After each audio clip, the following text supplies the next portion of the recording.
Nós vamos começar uma série sobre liderança e gestão de pessoas. Então fica ligado que tudo o que você precisa saber sobre liderança e gestão de pessoas, a partir de agora você saberá.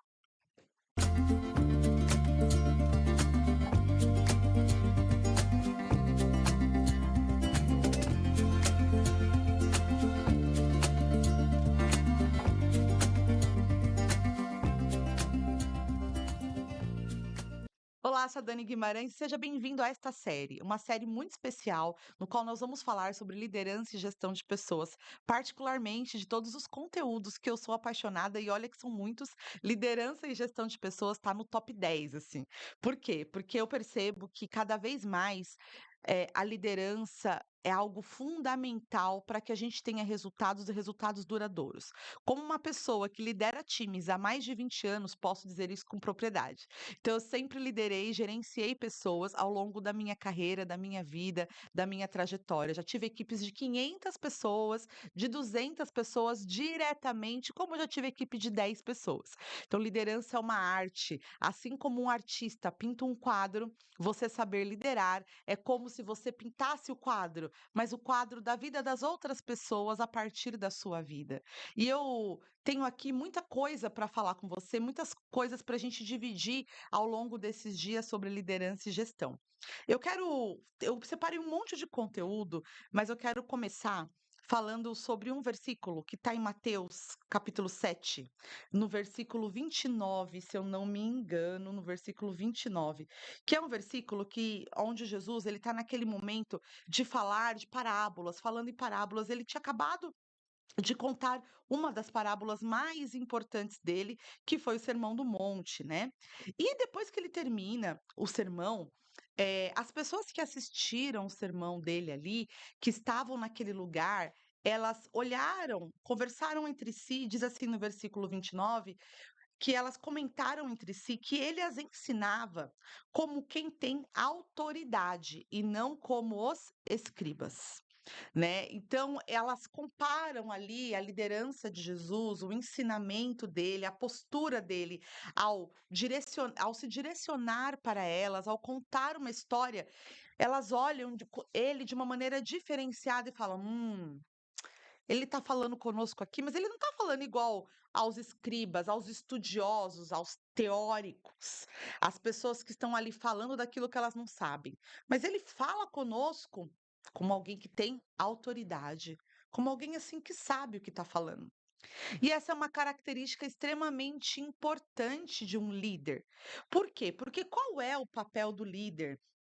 Qual é o papel da liderança na prática, né? O primeiro papel da liderança, eu separei aqui 5 papéis da liderança, que eles se complementam. E o primeiro papel do líder, ele é motivar. Motivar as pessoas, né? O que que é a motivação? É um motivo para a ação. É um motivo que eu encontro para agir. Então, o primeiro papel da liderança é trazer as pessoas para um lugar que elas se sintam motivadas, né? O verdadeiro líder é aquele líder que deixa um legado no coração do outro, deixa um legado na história do outro. Eu tive poucos líderes na minha vida, né? Eu mais liderei do que fui liderada.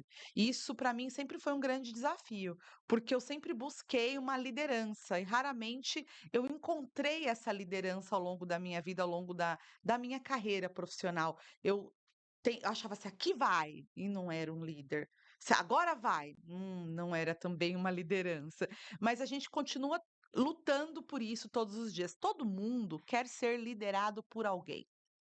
Todo mundo busca alguém, e é até um grande equívoco, um grande erro muitas vezes isso, porque as pessoas abandonam sonhos e abandonam projetos, porque elas ouviram uma palavra de alguém que as lidera de alguma forma, que machucou elas, e elas simplesmente decidem abandonar os seus projetos e abandonar os seus sonhos. Isso acontece todos os dias, eu acho que a gente poderia contar assim, de minuto em minuto.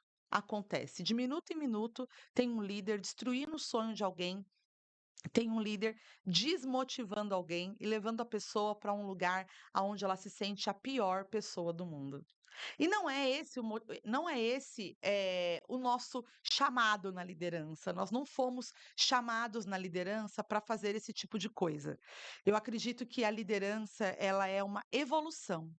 Assim como todas as áreas das nossas vidas, ela é uma evolução. Eu já fui uma líder por ser uma pessoa muito colérica, uma pessoa que tem, antigamente, muito antigamente, não levava desaforo para casa, tinha uma postura de liderança bem desafiadora, né. E hoje em dia eu já penso 1000 vezes antes de ter essa postura, acho que são tantos anos aprendendo a desenvolver pessoas, que a gente muda o nosso jeito. Mas aí eu quero trazer uma pergunta para você. Se você puder me responder aqui, eu vou ficar muito feliz. Quantos livros de liderança você já leu? Porque a gente acha que liderar é assim, né? Ah, eu vou lá e eu vou ganhar o cargo, ou eu tenho a posição, a oportunidade de ser líder, e eu vou fazer aqui do meu jeito. Mas não, existe uma preparação, como tudo na nossa vida. Como tudo na nossa vida, nós precisamos nos preparar para essa posição. 99% das vezes, essa posição, ela não dá tempo de você primeiro se preparar para depois adquiri-la, né. A gente fala que você tem que trocar o carro não, você tem que trocar o pneu com o carro andando, né. Por quê? Porque a gente não consegue muitas vezes: "Não, então me dá um ano para eu me planejar, um ano para eu me preparar nessa posição, e aí depois de um ano eu serei analista, eu serei um líder". Isso não acontece na prática. Você tá ali, você se percebe no movimento, você se percebe no processo e você: "Opa, agora eu sou um líder". Você está ali, naquela posição. E muitas vezes você não foi preparado para ela. Há algum tempo atrás eu estava assumindo a gestão, de pessoas de uma empresa e a liderança, como na minha consultoria aqui, a gente faz esse trabalho de atuar na liderança e na gestão de pessoas das pequenas e médias empresas. E eu fui conversar com um dos líderes mais importantes da empresa. Na verdade, ele era o terceiro líder mais importante da empresa. E enquanto nós conversávamos, nos conhecíamos naquele momento, eu perguntei, ele foi falando das graduações, das pós-graduações, porque eu tenho a faculdade tal, mas eu também tenho a pós-graduação tal. Ele me falou umas 8 pós-graduações. Todas as pós-graduações que ele me falou, elas eram técnicas. E ele era o líder com o maior número de pessoas no time dele. E eu perguntei para ele: "Tá bom, mas me fala um pouco sobre os seus treinamentos e os seus conhecimentos em liderança e gestão de pessoas. O que que você aprendeu aqui, que você fez algum curso sobre isso?". "Não, não, não, não fiz curso sobre isso, eu coloquei a minha energia, o meu foco em aprender da minha área, porque a minha área é muito difícil e tal, tal, tal, e tal, tal, tal". E um dos motivos da empresa me contratar era exatamente porque essa pessoa não conseguia entregar resultados na área. Apesar de tecnicamente ser muito boa, ela não consegue entregar resultados. A área dela não performa. E ele tem o maior time de líderes na empresa. E mais desafiador ainda, ele é líder de líderes.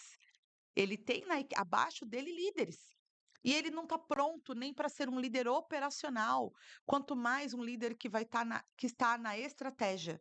Então, isso não é um privilégio daquela empresa, isso não é um problema daquela empresa, essa é a realidade das pessoas. Essa é a realidade. Em todos os lugares que a gente passa, nós nos deparamos com esse tipo de gente, com esse tipo de situação, com esse tipo de desafio, porque realmente é um desafio.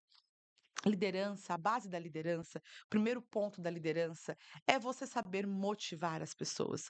E aí, dentro das minhas características pessoais, eu não tenho essa motivação desenvolvida ou não me ensinaram a motivar as pessoas, e não é do jeito que eu acho que tem que ser. Sendo amiguinho, sendo parceirinho, passando a mão na cabeça, deixando a pessoa fazer o que ela quer. Será que é isso que é a motivação? Talvez não, não é isso que é a motivação para as pessoas, porque o nosso papel na liderança, ele é muito de desenvolver o outro, é de fazer o outro performar. Mas calma, se nem eu performo, como é que eu vou fazer o outro performar? Eu fiz um vídeo há muitos anos atrás falando assim: quem motiva o motivador? Eu quero colocar esse card aqui para você assistir esse vídeo assim que você terminar esse vídeo de agora, para você refletir sobre isso. Porque você precisa aprender que você tem que se automotivar de uma maneira diferenciada para você ser essa pessoa que motiva a outra pessoa. O segundo papel do líder, não que é muito importante, é comunicação. Comunicação é a base de todas as relações saudáveis que existem ou das relações tóxicas que existem. A falta de comunicação, a maneira de se comunicar erroneamente, de se comunicar de maneira agressiva ou de se comunicar de um jeito que você acha que tem que ser assim, mas ninguém te entende, está totalmente desalinhado com o propósito da liderança. Porque a liderança, na liderança você precisa saber se comunicar, mas se comunicar de uma maneira específica, que você se faça entender. Não é as pessoas que precisam te entender, é você que precisa se fazer entender.